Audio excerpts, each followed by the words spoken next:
Episode 2 की starting बिटना के assistant को देखने से होती है जिसका नाम मांदो है।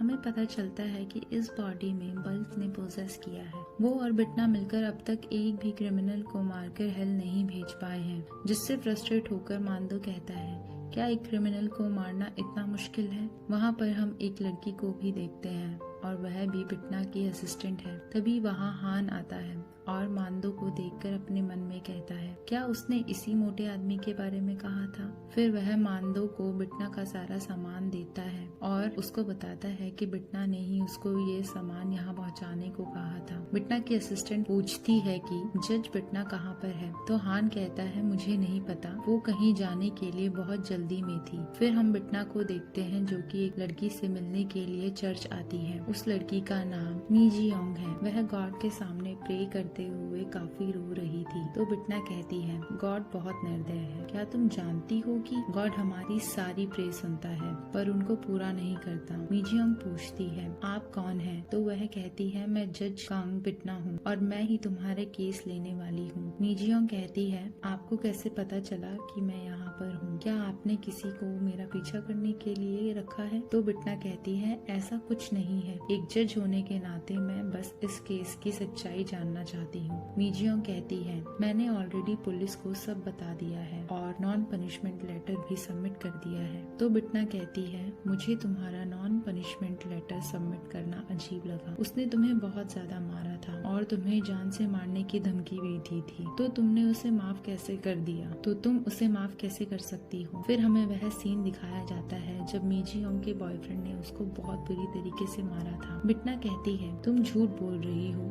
कि तुमने उसे माफ कर दिया है। तो मी जी योंग कहती है, मैं झूठ नहीं बोल रही हूँ, मैं सच में चाहती हूँ कि उसे जल्द से जल्द छोड़ दिया जाए। बिटना कहती है, तुम्हें डरने की जरूरत नहीं है। अगर तुम मुझे सच बता दोगी तो मैं कल सही फैसला ले पाऊंगी। तो मी जी योंग कहती है, मुझे अब और कुछ भी नहीं कहना है। फिर वो वहाँ से जाने लगती है। बिटना उसके पीछे आती है और उसको रोक कर कहती है, कल पहला ट्रायल है, अगर तुम ऐसे ही करती रहोगी तो मुझे नॉन पनिशमेंट लेटर एक्सेप्ट करना पड़ेगा। मी जी योंग कहती है, मैं भी यही चाहती हूँ, इसीलिए मैंने वो लेटर सबमिट किया है, इसीलिए प्लीज आप मेरा पीछा करना बंद करिए। तो बिटना कहती है, देखो मैं एक जज हूँ, सही फैसला करने के लिए मेरा सच जानना बहुत जरूरी है, इसीलिए मुझे सब कुछ बताओ, मैं तुम्हारी मदद करूंगी। मी जी योंग कहती है, आप एक जज होंगी पर आपका यह सब करने का कोई अधिकार नहीं है। तभी वहाँ पर पुलिस आती है और पूछते हैं कि क्या सब कुछ ठीक है। मी जी योंग कहती है, ऑफिसर यह लड़की मेरा पीछा कर रही है। ऑफिसर कहते हैं, देखिए मैम, आप ऐसा नहीं कर सकती है। तो बिटना कहती है, दरअसल यह सब बस एक मिसअंडरस्टैंडिंग है, असल में मैं एक जज हूँ। ऑफिसर कहते हैं, क्या आप हमें अपना गवर्नमेंट आईडी दिखा सकती है। बिटना अपनी पॉकेट चेक करती है, तभी उसको याद आता है कि उसने अपना सारा सामान हान को दे दिया था। तो बिटना कहती है, देखिए मेरे पास अभी वह आईडी नहीं है पर आप मेरा पर्सनल आईडी चेक कर सकते हैं। वह अपना पर्स, फोन सब कुछ ऑफिसर्स को दिखाने लगती है। ऑफिसर बिटना की हेल्थ रिपोर्ट देख लेते हैं जिसमें उनको पता लगता है बिटना को PTSD डिल्यूजनल डिसऑर्डर है। तो ऑफिसर कहते हैं, मैम आपको हमारे साथ चलना होगा। फिर हम हान को पुलिस स्टेशन में देखते हैं, उसको एक लेडी ऑफिसर पीछे से हक करती है। तो हान कहता है, आप यह क्या कर रही हैं। तो मिस किम उसको पीटने लगती है और कहती है, क्या एक माँ अपने बेटे को गले भी नहीं लगा सकती। तुम ट्रायल जीत गए पर अगली बार से ज्यादा केयरफुल रहना। क्रिमिनल को पकड़ने के लिए तुम्हें अपना बेस्ट देना चाहिए, पर इसका यह मतलब नहीं है तुम अपनी जिंदगी खतरे में डाल दो। वैसे एक बात बताओ, तुम्हारे केस को हैंडल करने वाला जज कौन था। तभी वहाँ पर ऑफिसर आकर मिस किम से कहते हैं, मी जी योंग ने पुलिस को बुलाया क्योंकि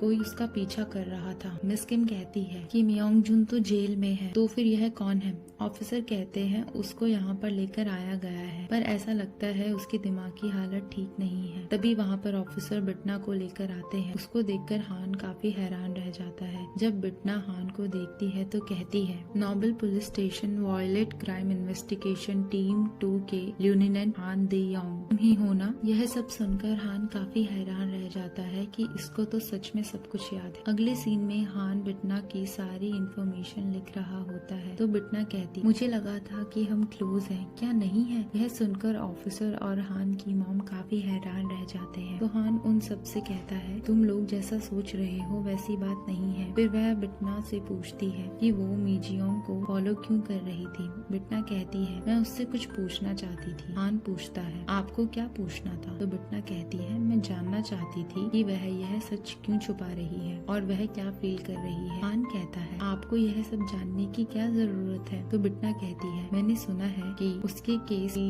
लीड डिटेक्टिव तुम थे, उसके ट्रायल की जज इंचार्ज मैं हूँ। हान कहता है इसका मतलब आपको नॉन पनिशमेंट लेटर पर डाउट है, सही कहा ना? तो बिटना कहती है फेयर ट्रायल के लिए मुझे सच जानना है, ना कि झूठ, क्योंकि सच को बाहर लाना और बुरे लोगों को सजा देना यही जज का काम है। यह सब सुनकर हान काफी इम्प्रेस होता है। फिर जब बिटना पुलिस स्टेशन में जा रही होती है तो हान कहता है मैंने यह किसी को देखने नहीं दिया और बिटना को उसका मेडिकल रिपोर्ट देता है। बिटना कहती है मुझे ऐसे मत देखो, किसी पागल डॉक्टर ने मेरा मिसडायग्नोस किया था। तो हान कहता है पर मैंने देखा था कि यह कोरिया के मोस्ट फेमस हॉस्पिटल का रिपोर्ट है। बिटना कहती है तो डिटेक्टिव इस रिपोर्ट को देखकर तुम्हें क्या लगता है? तो हान कहता है मैंने आपको कुछ बच्चों से ये कहते हुए देखा था कि आप एक डीमन है। बिटना कहती है क्या तुम ये कहना चाहते हो कि मुझे इलाज की जरूरत है? तो हान कहता है मुझे नहीं पता कि डीमन एग्जिस्ट करते हैं या नहीं, पर मैं यह जरूर कह सकता हूँ कि इस दुनिया में कोई भगवान नहीं है। अगर वह होते तो दुनिया ऐसी हालत में ना होती। बिटना कहती है तुम गलत हो, इसमें भगवान या शैतान की कोई गलती नहीं है, बल्कि खुद इंसानों ने ही इस दुनिया को ऐसा बना रखा है। तो हान कहता है मुझे लगता है कि आपने सही कहा।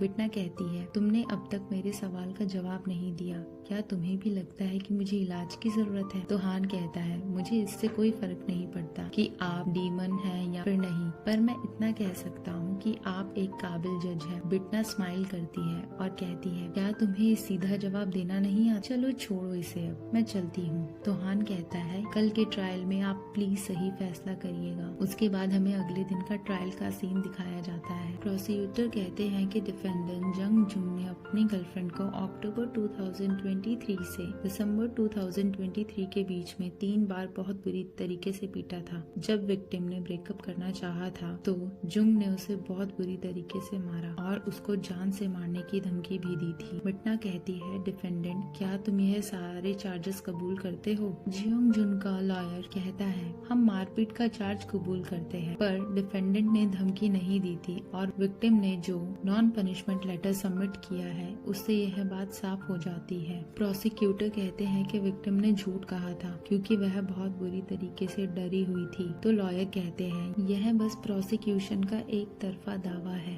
बिटना कहती है ठीक है, चलो अब एविडेंस की बात करते हैं। प्रोसिक्यूटर कहते हैं हमने कुछ फोटो सबमिट किए हैं जो कि विक्टिम के असॉल्ट के तुरंत बाद एविडेंस के तौर पर लिया गया था। फिर सभी लोग फोटोज देखते हैं जिससे साफ पता चल रहा था कि मीजियोंग को उसके बॉयफ्रेंड ने बहुत बुरी तरीके से मारा था। इन फोटोज को लेकर जियोंग जुन की आंखों से आंसू आने लगते हैं। बिटना उससे पूछती है कि तुमने उसको क्यों पीटा था? जियोंग जुन कहता है हम बस लड़ रहे थे, मैंने उससे माफी मांगी थी पर वह बार बार कह रही थी कि उसको ब्रेकअप करना है, इससे मुझे गुस्सा आ गया था और जब मैं होश में आया तो मैंने उसके ऊपर हाथ उठा दिया था। बिटना कहती है क्या तुम यह कह रहे हो कि तुम्हें अपने गुस्से पर जरा भी कंट्रोल नहीं है? जंगजुन कहता है मैं यह कबूल करता हूँ कि मैंने उसको मारा था, पर मैंने उसको कभी भी धमकाया नहीं था। प्रोसिक्यूटर कहते हैं जब उसने कहा था कि चलो ब्रेकअप करते हैं तो तुमने कहा था कि चलो हम साथ में मर जाते हैं, क्या यह धमकी नहीं है? जंगजुन कहता है सच कहूँ तो मैं उस वक्त बहुत ज्यादा घबरा गया था। मेरे मन में ख्याल आने लगा कि ब्रेकअप करने से ज्यादा अच्छा मर जाना बेहतर होगा, क्योंकि मैं उससे बहुत ज्यादा प्यार करता हूँ। मैं उसको धमका नहीं रहा, बस उससे रिक्वेस्ट कर रहा था कि मुझे छोड़कर मत जाओ। जियोंग जुन काफी रोने लगता है तो बिटना उसको चुप हो जाने के लिए कहती है, पर वह चुप नहीं होता। तो बिटना चिल्लाकर कहती है कहा ना चुप हो जाओ। तो जियोंग जुन रोना बंद कर देता है। उसका लॉयर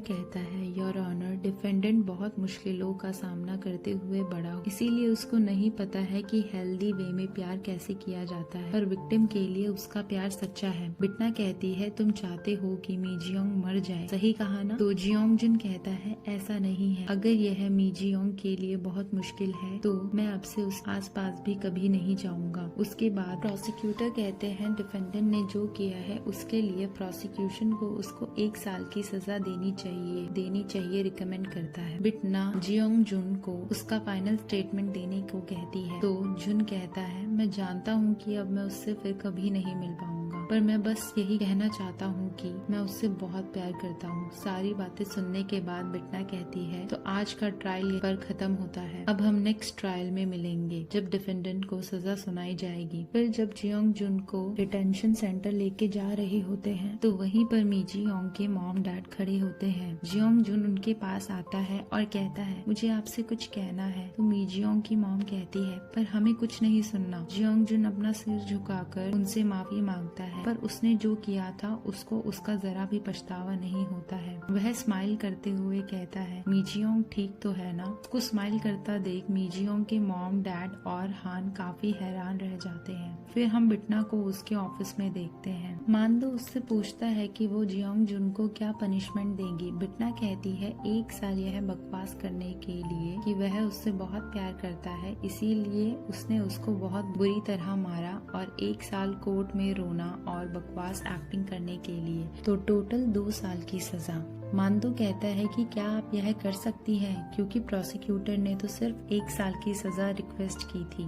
बिटना कहती है जज मैं हूँ तो मैं डिसाइड करूंगी कि कितने साल की सजा होनी चाहिए। मानदो कहता है लगता है इस केस में भी हमारा कोई फायदा नहीं होगा। बिटना फ्रस्ट्रेट होकर कहती है तुमने सही कहा, अगर ऐसे ही चलता रहा तो 1 साल में अपना मिशन कंप्लीट नहीं कर पाऊंगी। मानदो कहता है ट्रायल के थ्रू ही इंसानों को मारना सिर्फ यही एक तरीका नहीं है। तो बिटना कहती है तुम्हें क्या लगता है कि मैंने किसी और तरीके के बारे में सोचा नहीं होगा? क्या तुम जानते नहीं मिशन कंप्लीट करने के लिए ट्रायल ही सबसे बेस्ट तरीका है। मानदो कहता है देखिए हमें पहले ट्रायल के थ्रू ऐसे अपराधी को ढूंढना चाहिए जो कि हेल जाना डिजर्व करता है, फिर आप उसको कम से कम सजा दीजिए ताकि उसे जल्द ही जेल से बाहर आ जाए, फिर हम उसको मारकर हेल भेज देंगे। तो बिटना कहती है अपनी यह बकवास प्लीज अपने पास ही रखो। मानदो कहता है मेरे पास एक और आइडिया है, क्यों ना हम एक सीरियल किलर को ढूंढे। अगर हम ऐसे इंसान को हेल भेजेंगे जिसने 5 लोगों को मारा हो, अब क्योंकि उसने 5 क्रिमिनल जितना क्राइम किया है तो यह 5 काउंट होगा। तो अगर हम ऐसे सीरियल किलर को ढूंढे जिसने 10 लोगों को मारा है तो अपना मिशन एक बार में ही कंप्लीट हो जाएगा। तो बिटना कहती है क्या ऐसा कोई सीरियल किलर होगा भी जो 10 लोगों को मारने के बाद पकड़ा ना गया हो? मानदो कहता है मुझे नहीं लगता, क्योंकि आजकल सीसीटीवी कैमरा काफी ज्यादा हो गए हैं, तो इतने सारे क्राइम करके बचना बहुत मुश्किल है। यह सुन बिटना गुस्से में कहती है अबे वो बकवास इंसान, भाग यहाँ से, बेकार के आइडिया देता रहता है। तभी उसको हान का कॉल आता है। वह कहता है मुझे आपको जियोंग जुन के बारे में कुछ बताना है। बिटना काफी ज्यादा सोच में पड़ जाती है कि हान क्या बताना चाहता है। तभी बिटना दावोन के पास जाने लगती है। दावोन बताता है कि उसने मियोंग जुन को मी जियोंग के पेरेंट्स से बात करते देखा। वो डरे हुए थे और वो उन पर हंसकर चला जाता है। मुझे डर है कि वो बाहर आकर उस लड़की को मारने की कोशिश करेगा। बिटना कुछ सोचने लगती है और मी जियोंग के पेरेंट्स के पास जाती है। वहाँ बिटना उनकी बातें सुनकर इमोशनल होने की एक्टिंग करती है और कहती है आप लोग मुझे सारी बातें बताइए, तभी मैं आपकी हेल्प कर पाऊंगी। आज केस का आखिरी दिन है, सभी वहाँ होते हैं। सबको लगता है कि मियोंग जुन को आज जेल होगी। तभी बिटना बोलती है कि माना इसने बहुत गंभीर जुर्म किए हैं, लेकिन इसने अपनी गलती मान ली है, तो इसीलिए जुन को 3 बिलियन वॉन की पेनल्टी भरनी होगी। ये सुनकर सब बहुत हैरान होते हैं और इस फैसले से खुश नहीं थे, लेकिन जुन वहाँ बहुत खुश होता है। इस फैसले से मी जियोंग के पेरेंट्स मानो हार मान लेते हैं। उधर दावोन भी इससे खुश नहीं था। दावोन बिटना के पास जाता है और पूछता है, तो बिटना बोलती है मैंने उसे सजा कानून के मुताबिक दी है, मैं खुद की मर्जी से उसे पनिशमेंट नहीं दे सकती हूँ। ये बोल के बिटना वहाँ से चली जाती है। मियोंग जुन के जेल से बाहर आते ही दावॉन उसको वार्न करता है कि गलती से भी तुम जीयोंग के पास मत जाना। उसके बाद दावॉन जीयोंग के घर जाता है तो वहाँ जीयोंग के पेरेंट्स भी होते हैं। वो खुद को लॉक कर लेती है। उसके पेरेंट्स उसको अपने साथ आने को बोलते हैं, लेकिन जीयोंग उन्हें जाने का बोल देती है। ना चाहते हुए भी उसके पेरेंट्स को वहाँ से जाना पड़ता है। कुछ दिन बाद भी जीयोंग डर से बाहर नहीं आती। वो अपने डैड को कॉल करती है। उधर बिटना को गुस्सा आ रहा होता है, जुन ने उस लड़की को अभी तक क्यों नहीं मारा। तभी बिटना मैजिक करके जुन को देखती है। वो जीयोंग को मारने के लिए सामान ले रहा होता है। ये देखकर बिटना खुश होती है। फिर हमें जीयोंग को दिखाया जाता है जिसके पास ऑफिसर आ रखे होते हैं। वो उसे वॉच देकर जाते हैं ताकि अगर कोई भी प्रॉब्लम हो तो वो उनको इन्फॉर्म कर दे। कुछ देर बाद डोरबेल बजती है, कोई दिखता नहीं। तभी वो दूसरा डोर ओपन करने लगती है तो वहाँ जुन आ जाता है। वो जबरदस्ती घर में आता है और जीयोंग की वॉच तोड़ देता है। फिर उसे बहुत बुरी तरीके से मारने लगता है। जुन जीयोंग को वार्न करता है कि किसी को कुछ मत बताना और धमकी देता है कि अगर उसने किसी को कुछ बताया तो वह उसके पापा को मार देगा और वो मीजियोंग से मिलने आता रहेगा। जुन वहाँ से जाने लगता है, लेकिन हम देखते हैं इन सबसे परेशान होकर जीयोंग सुसाइड कर रही होती है। उधर बितना सोचती है उसने उसको मार दिया होगा और वो खुशी से जुन के पास जाने लगती है। फिर वो जुन से बोलती है, क्या तुमने उसे मार दिया? बितना उसे अपने पास बुलाती है और अपने मैजिकल नाइफ को निकालती है। उसका प्लान था कि जैसे ही जुन उस लड़की को मार देगा, ये उसको मार कर को हेल भेज देगी। इसी के साथ हमारे एपिसोड की एंडिंग होती है। तो guys, if you like this video, please like and subscribe the channel. Bye bye.